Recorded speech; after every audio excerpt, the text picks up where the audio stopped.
नमस्कार मैत्रिणींनो, आज आपण खमंग, कुरकुरीत आणि तोंडाला चव येणारी अशी आळूची वडी बनवणार आहे. खरंच खूप छान लागते ही आळूची वडी.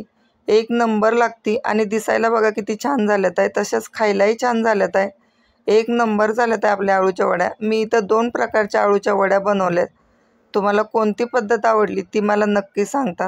हे बघा, त्याच्यासाठी मी बेसन पीठ अगोदरच चाळून घेतलं होतं आणि त्याच्यामध्ये अर्धी वाटी तांदळाचं पीठ टाकलं, मीठ टाकलं आणि अद्रक, लसूण, कोथिंबीर, मिरची सगळं वाटून घेतलं. मीठ टाकलं, तीळ टाकलं आणि मस्त कालवून घ्या.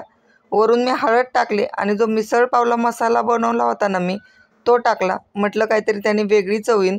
एक नंबर लागतात आपल्या या वड्या. हे बघा, मी 2 पद्धतीच्या सांगितल्यात, तर मी डायरेक्ट एक पद्धत कशी सांगणार आहे तुम्हाला, की चाळणीतच लावून घेणार आहे त्या ह्याला, आळूच्या पानाला. उसळणार नाही आहे, त्याच्यावरतीच लावणार आहे. रिपीट तुम्हाला जेवढे पानं लावायचे तेवढे तुम्ही पानं लावा. खरंच ही पद्धत खूप सोपी आहे. पण हो, तुम्हाला ती रोलची पद्धत जर सोपी वाटत असेल तर ती करा. दोन्ही तेवढ्या सोप्या आहेत. तुमच्या दोन्ही आळूच्या वड्या अजिबात सुटणार नाहीत तेलात.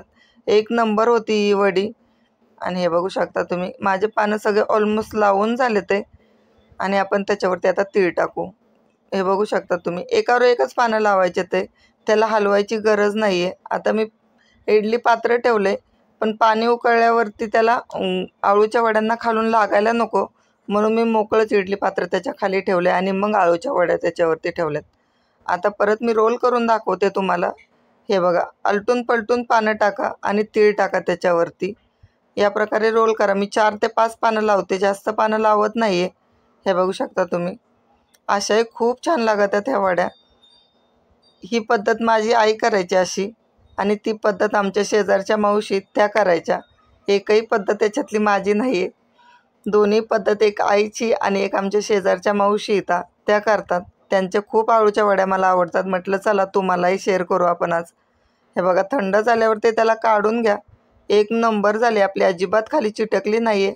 आणि आपण आता त्याचे काप करून घेऊया. हे बघू शकता तुम्ही, किती सुंदर झाले त्या आळूच्या वड्या. आता आपण तुम्हाला जेवढे मोठा छोटा काप पाहिजे ना, तेवढ्या याने तुम्ही काप करून घ्या. आणि हे बघू शकता तुम्ही, खरंच खूप छान झाल्या त्या आपल्या आळूच्या वड्या. तुम्हाला जर माझ्या रेसिपी आवडत असतील ना, तर प्लीज माझ्या चॅनलला लाईक करत जा, शेअर करत जा, सबस्क्राईब करत जा. आणि हे बघा, बघू शकतात आपण सगळे काप करून घेतले. ते आता आपण तेलात टाकून तळून बघू. हे बघा शकतात तुम्ही, मस्त खरपूस होऊस्तर भाजा त्याला.